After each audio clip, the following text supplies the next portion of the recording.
Have you ever noticed that the more you pray, the more everything seems to fall apart? It's as if, instead of the heavens opening, they close tighter, as if every step of faith leads you straight into a new pain, and the thought begins to whisper, maybe I'm doing everything wrong. Have you ever felt that? There are days when you kneel to pray and feel absolutely nothing. You read the Bible, but it feels like just another book. You go to church, but leave feeling empty. And worse, you look around, and everything just feels dark. Silence, absence, a void so deep that you begin to doubt your very salvation. And it's in that moment the enemy whispers, God has abandoned you. You're all alone. That promise will never come true. But what if I told you that this dark moment isn't a mistake? What if this chaos you're facing right now is actually a spiritual marker? A precise point on your faith journey where God decided to test your heart. Not to destroy you, but to prepare you. Because what few people tell you, yet is true from Genesis to Revelation, is this. Before the victory, there's always a trial. Before the promise, there's always a wilderness. Before the answer, there's always silence. You could be just one step away from your greatest blessing and still feel like everything is going wrong. But this is not the end. This is the sign.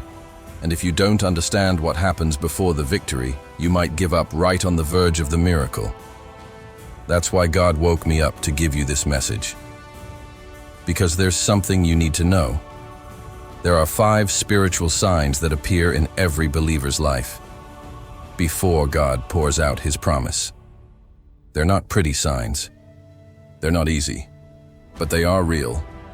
And if you understand these 5 signs, you'll gain the strength to keep going even when everything around you says, stop. So stay with me until the end. This message might be the line between quitting and breakthrough, between pain and purpose, between a long, dark night and the dawning of your victory. There's something nobody tells you, but every believer needs to know it if they ever hope to endure till the end. There's a hidden spiritual pattern, woven silently through Scripture, from Genesis to Revelation. A truth that's hard to swallow, uncomfortable, yet absolutely necessary. God tests before He promotes. This isn't just a catchy phrase. It's an eternal principle. It's the invisible framework behind every miracle you've ever read about in the Bible. Before Joseph ruled Egypt, he was thrown into a pit. Before David wore the crown, he was hunted by Saul for years. Before Jesus resurrected, he went through Gethsemane, the whip, the cross, and the tomb. But most of us want the stage, without the preparation. We want the glory, without Good Friday. We want Resurrection Sunday, without the silence of Saturday. But heaven doesn't work like that. God is a father. And like any good father, He doesn't hand over something big to someone who's not ready. Because a gift given too early can become a burden. And a poorly managed blessing can turn into a curse. That's why, before God gives, He tests. Before He lifts you up, He breaks you down. Before He blesses, He checks if your heart belongs fully to Him, or still to the world. This is the part where many people give up. They think the silence means abandonment, that the suffering is punishment, that the pain is proof God has rejected them. But what if it's the opposite? What if the pain is evidence that God is close? What if the chaos is the signal that something is about to be born? What if this valley of shadows is the last stretch before the mountain of promise? In John 15:2, Jesus says, "Every branch that bears fruit He prunes, that it may bear more fruit." Pruning hurts, but it's a sign of potential. God only prunes what has value. So if you're being cut, it means something great is about to sprout. If you're walking through darkness, it may be because God has turned off the lights of your past to ignite something new in your future. Now hear this clearly. There is no victory without sacrifice, no honor without struggle, no breakthrough without resistance. And that's exactly why you need to know the 5 spiritual signs that come before your victory. Because once they begin to appear, you won't panic anymore. You'll recognize the process, you'll understand the pattern, and you'll remain standing while many others fall.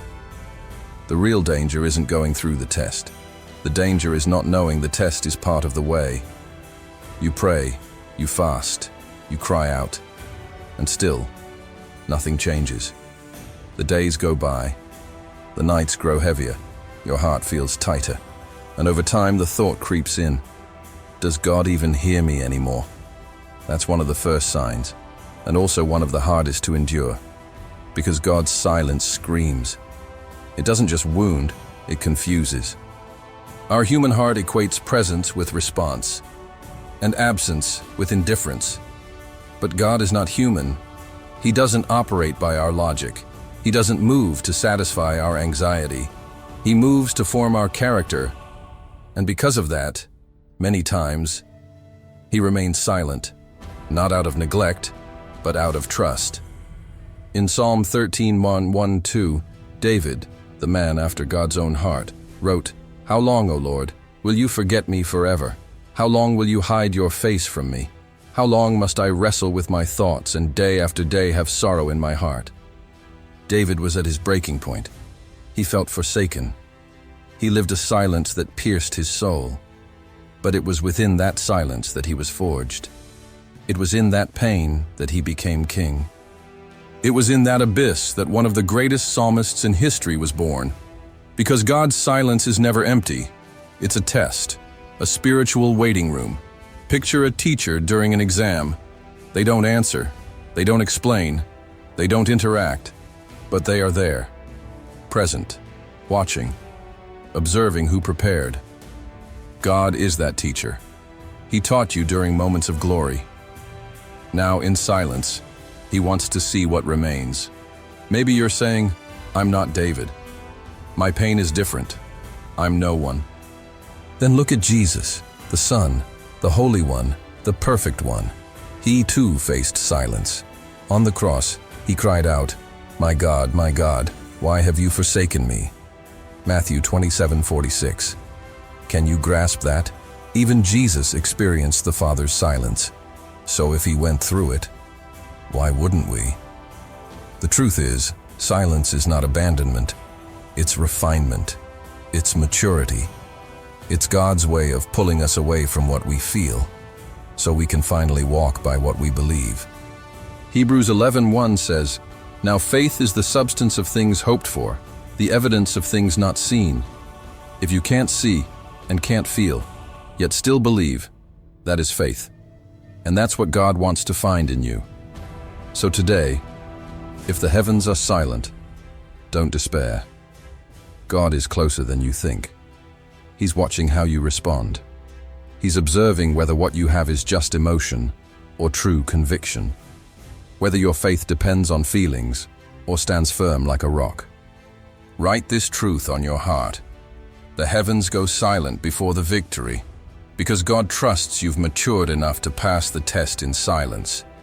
If you don't abandon the process, you'll step into the purpose. If you don't leave the wilderness, you'll find the manna. If you endure the silence, you'll hear the sound of the miracle. So today, instead of complaining, say, "Lord, I trust you, even when I can't feel you, even when I don't understand. I trust you." That's the kind of phrase that moves heaven, that aligns the angels, that shakes the spiritual realm, because it's in that kind of trust that your victory begins to be born. Have you ever noticed how the people you count on most often disappear when you need them the most? Those who once said, "I'm here for you," now vanish without a trace. Calls go unanswered, messages left unread. Affection turns into silence. Presence becomes memory. And you begin to wonder, is it me? Am I the problem? But here's something you need to know, something nobody usually says. Before your victory, God allows certain people to walk away, not because you're unworthy, not because you've done something wrong, but because you're being set apart. In John 15:2, Jesus says the Father prunes. And in Hebrews 12:6, we learn that he disciplines those he loves. Sometimes, the absence of people is God's act of protection. Because some of those around you now don't have the structure to go where God is taking you. They were perfect for your valley, but they can't handle your mountain. Look at Joseph. He was young, righteous. He had dreams directly from God. But when he shared what he had received from heaven, he was betrayed. Genesis 37:20 shows his brothers conspiring. Here comes that dreamer. Come now, let's kill him. They threw him in a pit, sold him as a slave, forgot him in prison. Yet he remained faithful, and it was in that place of abandonment where he was shaped for the throne. It was in that very rejection that he was prepared for elevation. Listen closely. God removes access before the ascension. That's a spiritual law. Not everyone who walks with you through the process is meant to stand beside you in the promise. Some people were necessary, for a season, but now heaven itself is filtering your connections. Because God doesn't want anyone taking credit for what only He can do in your life. Do you understand? Sometimes what feels like rejection is really protection. What feels like abandonment is divine preservation. There are people who were removed from your life not because you weren't good enough, but because their hearts weren't pure enough to witness your victory without resenting it. So stop clinging to what God has already removed. Stop trying to revive what He buried. Stop begging for presents when the heavens are teaching you to walk alone. You're not alone. You're being aligned. Jesus went through the same thing. In the most intense moment of His mission, in Gethsemane, His closest friends fell asleep, and shortly after, they ran. Matthew 26:56 says, "Then all the disciples forsook Him and fled." All of them. Yes, even the ones who had sworn loyalty. Yet He kept going, because He knew the cross would be His and His alone. The victory would be His, not shared. And the same applies to you. If God is allowing this season of isolation, it's because He's forging you into a warrior, and warriors are formed in silence, sharpened through pain, strengthened in solitude. So next time someone walks away, don't mourn, give thanks. Because now you know, God's not leaving you alone. He's making you ready. Maybe this is exactly where you are right now. You thought things were finally going to get better, but instead, they got worse. You decided to truly follow God, and suddenly came more debt, more conflict, more tears, more pressure. And you ask yourself, why does it feel like the closer I get to God, the harder life becomes? This isn't new. And the answer is written clearly in the Scriptures. There's a hidden spiritual principle behind every major breakthrough. The battle always intensifies right before the promise is fulfilled. That's not a coincidence. It's resistance. In Exodus 5, God sends Moses to Egypt to free the people. But as soon as Moses delivers God's command to Pharaoh, things take a sharp turn for the worse. Verse 9 says, "Make the work harder for the people so that they keep working and pay no attention to lies." Pharaoh increased the burden, doubled their suffering. Why? Because he sensed something was about to happen. He could feel heaven moving, and he chose to counterattack. That's what hell does. Whenever heaven releases something, hell tries to block it with double force. The battle gets harder because the enemy knows he's about to lose something valuable. So listen to this with faith. The intensity of the battle is the temperature gauge of how close you are to the breakthrough. If it's hurting more, if the weight has increased, if the emotional, spiritual, and even physical pressure is suffocating, it's because you're closer than you've ever been. Hell only invests heavily in what it fears it will lose. And here's more. The devil doesn't waste time on lukewarm believers. He attacks those who pray, those who fast, those who preach, those who pursue, So if you're under fire, it's not because you're out of God's will. It's because you're at the center of it. The enemy is desperate to distract you, wear you down, and make you quit. Because he knows he can't actually stop you, but he might convince you to stop yourself. Ephesians 6:12 says, "For our struggle is not against flesh and blood, but against the rulers, against the authorities, against the powers of this dark world." In other words, the attack is spiritual. But let me share a powerful truth. When hell increases the pressure, it means heaven has already issued the promotion. You're being prepared. You're in combat. You're being shaped on the front lines of faith. And here's another revelation. The enemy always tries to make you doubt what God told you at the beginning. Remember Eden? The serpent said, "Did God really say?" Genesis 3:1. That's always his game. Plant doubt, create confusion, fuel fear. But today, declare with all boldness, "I still believe, even with the battle raging. I won't turn back. I will walk through this war in the name of Jesus." Because those who endure the fire of the battle walk into the fire of glory. Those who don't give up in front of the wall see it fall. Those who remain standing are the ones who conquer. So get ready. The battle isn't the end. The battle is the final test. It's the enemy's last roar, before being silenced by heaven's trumpet of victory. This is one of the most subtle traps in the entire process. You're moving forward, you're fighting, progressing, pressing on. But suddenly, out of nowhere, you feel like going back. Quitting the journey. Abandoning the path of faith and returning to the life you once knew. Not because you crave sin, but because the wilderness is exhausting.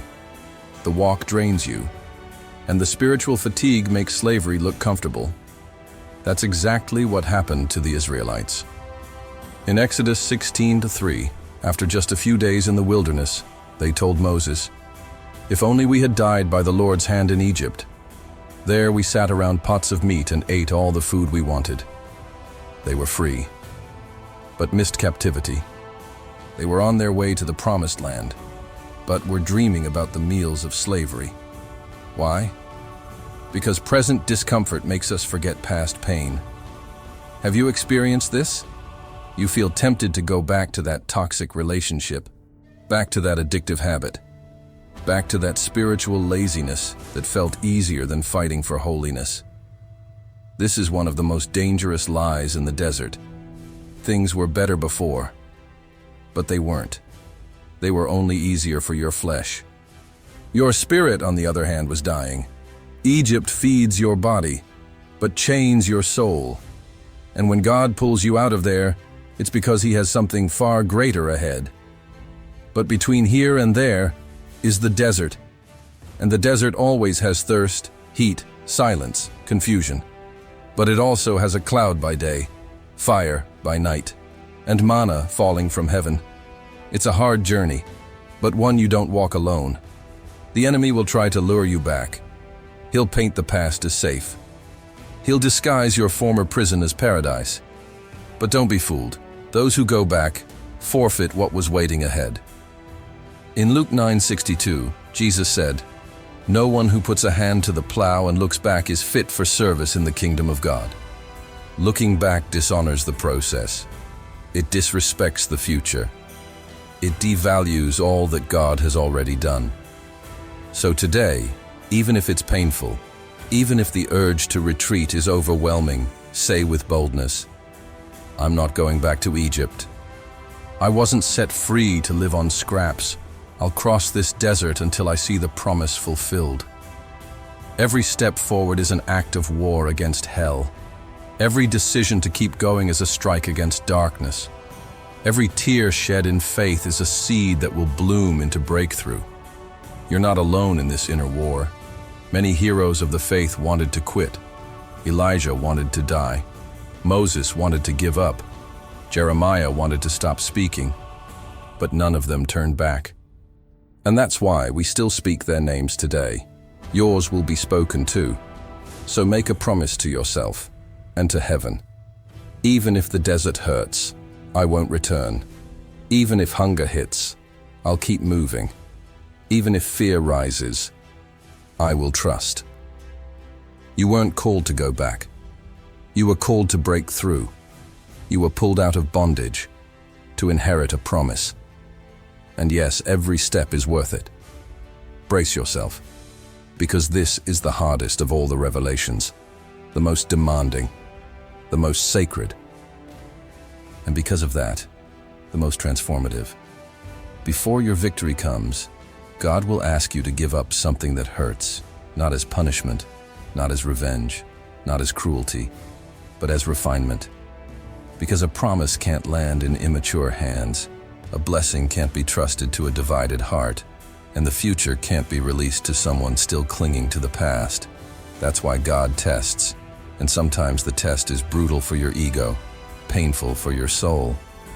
Invisible to others, but fully visible in heaven. Look at Abraham.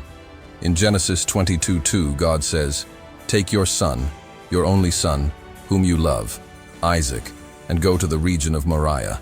Sacrifice him there as a burnt offering." Imagine it.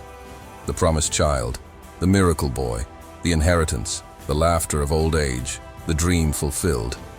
And now, God asks for him back. How could that be? Why would God do that? The answer is both simple and profound. Because God doesn't want to be part of your life.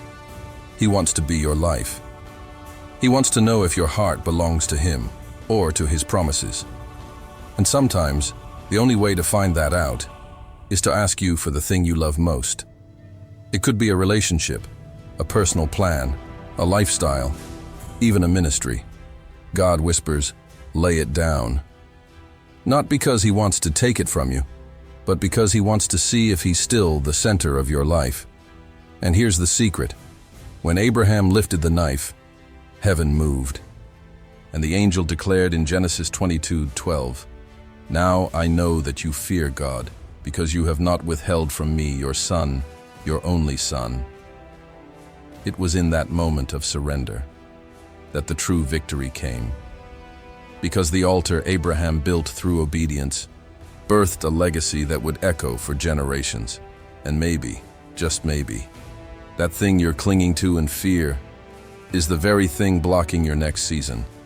This isn't about loss, it's about trust. When you surrender, you declare that God is greater than anything He could ever give you. And that's when He releases it, not because you begged, but because you trusted. Maybe today God is asking you for something. Maybe He's silent because you haven't let go. Maybe the promise is delayed, not because you haven't prayed, but because you haven't surrendered. And surrender hurts, but it heals, it frees, and it opens the heavens. Jesus said in Luke 14:33, "In the same way, those of you who do not give up everything you have cannot be my disciples." Surrender isn't a path to suffering. It's a gateway to consecration. Do you want to see the victory? Do you want to inherit the promise? Do you want to walk in what no eye has seen or ear has heard? Then ask God today, what do I still need to place on the altar? And when He shows you, lay it down, not with fear, but with faith. Because every altar of pain becomes a stage of glory. Now that you've heard all of this, you might be wondering, okay, I get it. But what do I do with this now? The answer is simple. You pray, you write, you declare, you pray, because that's where strength is born. You write, because putting something on paper seals it in your soul. You declare, because words spoken in faith carry authority in the spiritual realm. So right now, wherever you are, pause for a moment, close your eyes, and say this with a sincere heart. Lord, I don't understand everything, but I trust you. Even if heaven is silent, I will remain. Even if people walk away, I will keep walking with you. Even if the battle intensifies, I won't retreat. Even if I want to turn back, I'll remember your promise. And even if you ask for what I love most, I will surrender. Because more than the promise, I want you. If you can, take a pen. Write down the 5 revelations. Don't let this message fade into memory. Turn it into a personal altar. And every time doubt comes, when weariness creeps in, when the temptation to quit screams in your ear, read it again. You'll discover something powerful. Faith doesn't require full understanding. It just requires you to keep walking. Now that you know what happens before the victory, only one question remains. Will you endure to the end? Because God never fails. But He wants to see if you'll stay faithful, even when everything looks like it's falling apart. And if this message spoke to your heart, make a public declaration. Not for me, but for heaven. Drop this in the comments right now, with faith. I will not give up before my victory. Say it like a covenant, like a spiritual banner, like a line drawn in the sand between you and the enemy. I know in whom I have believed. And don't stop here. There's more. There's a next step. There's a continuation waiting for you. Because after the silence, the pain, the rejection, the surrender, God begins to reveal the secrets of the next chapter. Yes, there's more. And in the next video, you'll discover what happens after obedience. What heaven has prepared for those who didn't quit halfway through. Watch it. Share this with someone on the edge of giving up. Leave your declaration below. Because your victory has already begun. But it will be completed when you endure till the end. God bless you, and I'll see you in the next chapter.